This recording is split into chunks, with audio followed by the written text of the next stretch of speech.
let me be clear from the start. Everything you've been sold about happiness is upside down. They told you that life is out there, in the crowded streets, in the noisy bars, in the endless gatherings where you pretend to care. They convinced you that staying home is a waste of time, that isolation is the enemy, that you need to go out to feel alive.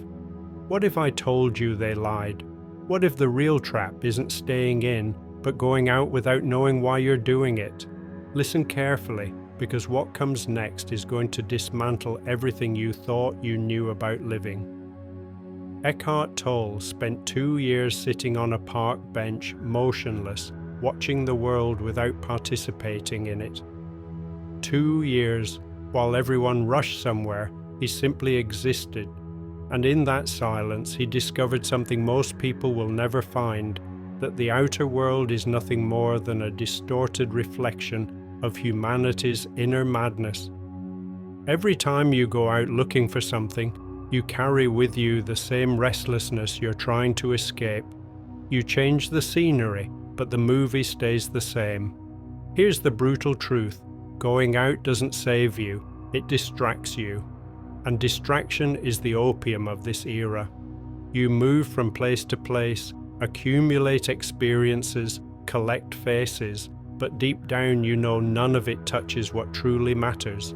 Because what you're searching for out there was never out there.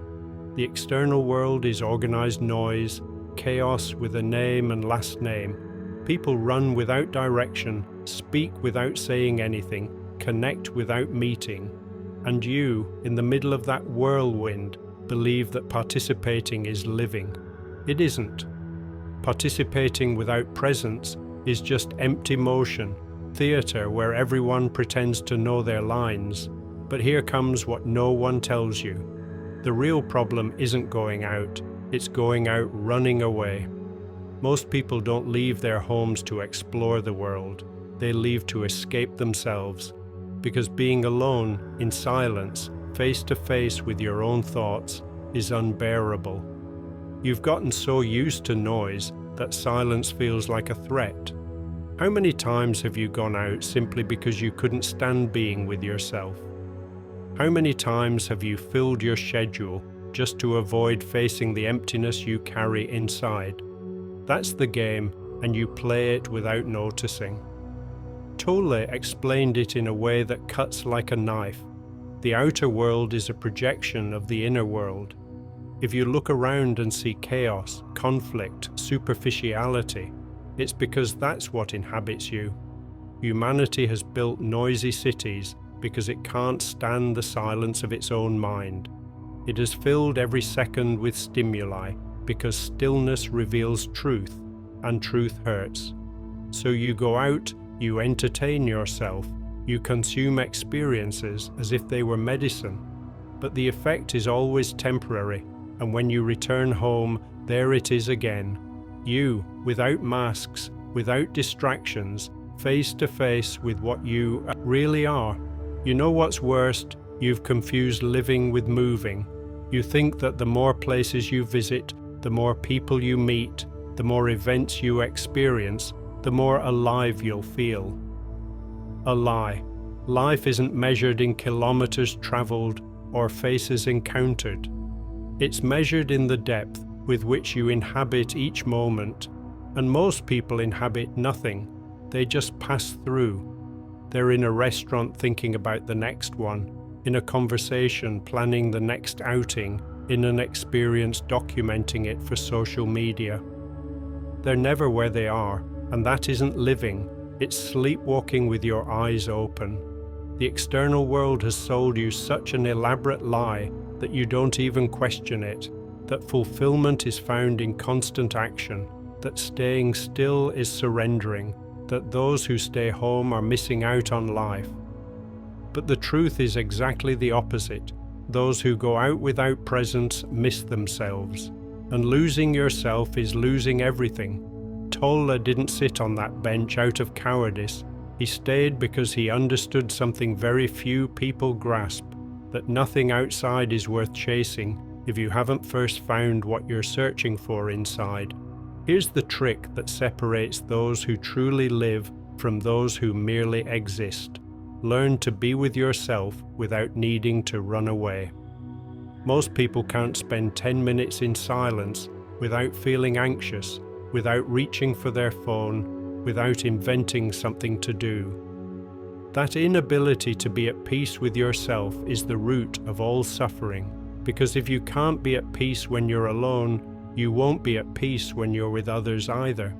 You carry restlessness with you like a shadow, and no matter how much you move, you'll never leave it behind. But this doesn't mean you should lock yourself away and renounce the world.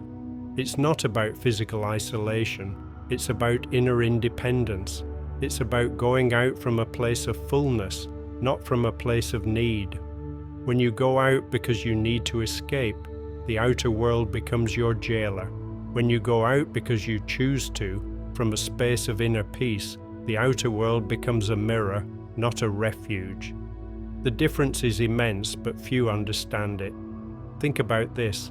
How many of your outings are conscious choices, and how many are automatic reactions?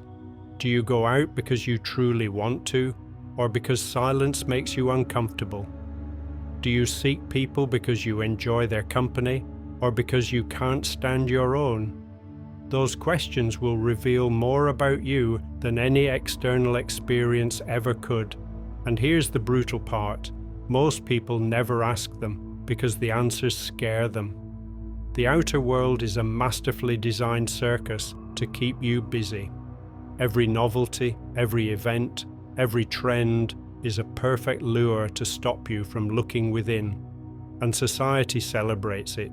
They applaud you when you're active, when you go out, when you participate, when you consume. But no one applauds when you choose silence, when you choose solitude over noise, when you prioritize inner peace over external validation.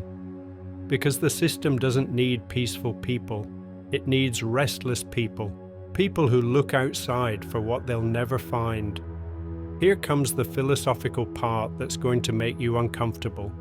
Your inner space is the only territory you truly own. Everything else is borrowed, temporary, illusory.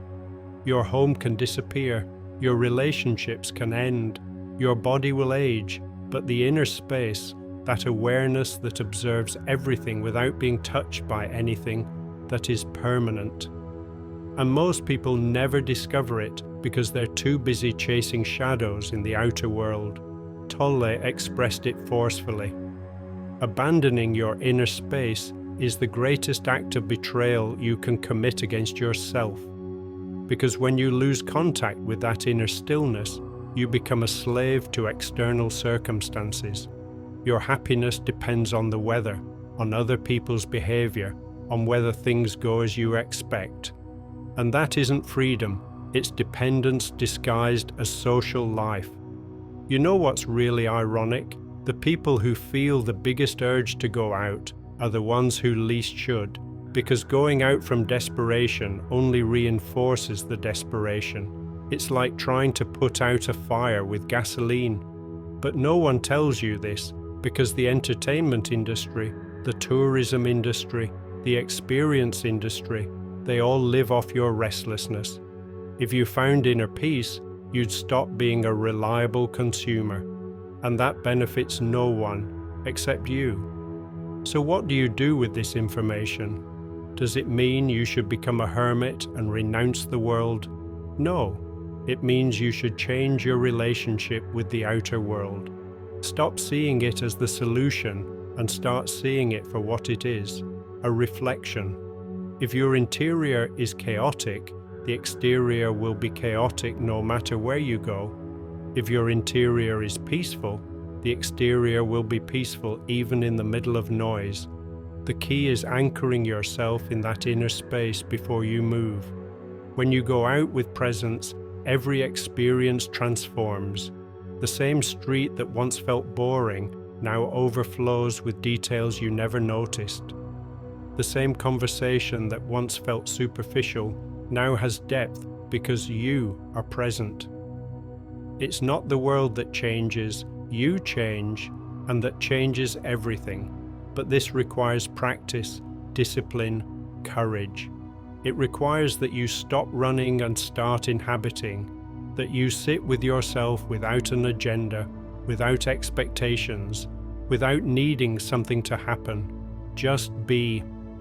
And in that being, you'll discover something extraordinary, that you are never alone, that the solitude you feared was just the absence of noise, and that within that absence lives something far more vast than anything you could ever find out there. The outer world isn't your enemy, but it's not your savior. Either it's neutral. What you project onto it determines what you receive from it. And here is the secret few are willing to accept. You can only project peace if you first find it within yourself. You can't give what you don't have. You can't share what you haven't discovered. That's why Tolle spent those 2 years in silence, not because he hated the world, but because he needed to find himself before returning to it. And when he returned, he wasn't the same.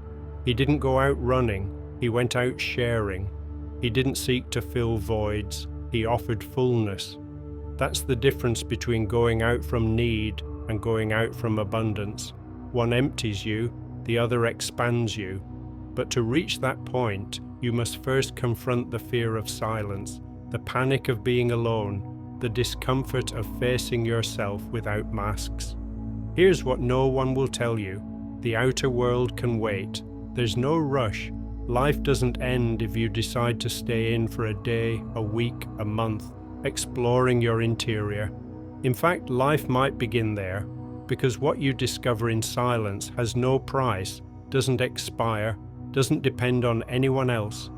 It's yours, completely yours, and no one can take it away. But society pressures you. It tells you you're missing out, that life passes while you're still, that you need to be where the action is. And maybe it's true. Maybe you are missing the noise, the drama, the superficiality. But it's also true that you're gaining something infinitely more valuable: clarity. And clarity is the rarest asset in a world living in confusion. Tolle discovered that the external world isn't real in the way most people think. It's real as a phenomenon, as a sensory experience, but it isn't real as a source of meaning. Meaning doesn't come from the outside, it comes from the presence you bring to each experience. Without presence, the external world is a silent film, images passing without leaving a trace. With presence, even the ordinary becomes extraordinary. So the question isn't whether you should go out or stay home. The question is, from where are you doing it? From fear or from peace? From need or from choice? Because that difference changes everything. The outer world is the same for everyone, but the experience is radically different depending on the inner state you bring to it. And here's the final brutal irony. The ones who enjoy the outer world the most are the ones who need it the least, because they've found the source within, and everything else is simply the overflow of that fullness. They don't go out to feel alive, they're already alive, and experiences are merely the reflection of that vitality. So I'll leave you with this, before rushing out to the next event, the next meeting, the next place. Ask yourself why you're doing it. If the answer includes words like escape, distract, forget, then stay. Stay until you can go out without running away. Stay until silence stops scaring you. Stay until you discover that what you were looking for outside was always inside, waiting for you to stop running. Because in the end, the outer world has nothing to offer you that you can't first find within yourself. And when you find it, then yes, go out. Go out and transform everything you touch, not because the world completes you, but because you are already complete, and the world is just the canvas where you express that completeness. That's the teaching, brutal and liberating at once. Everything else is theatre, and you decide whether you want to be an actor or a conscious spectator. And if this video made you question something, if it made you uncomfortable even for a second, if it touched something inside you that you've been ignoring for too long, then subscribe. Because this channel isn't here to entertain you, it's here to wake you up. I don't publish content to make you feel good. I publish content to make you feel real. And if you're ready for more truths that hurt but liberate, turn on notifications, because what's coming isn't for those looking for comfort, but for those seeking clarity.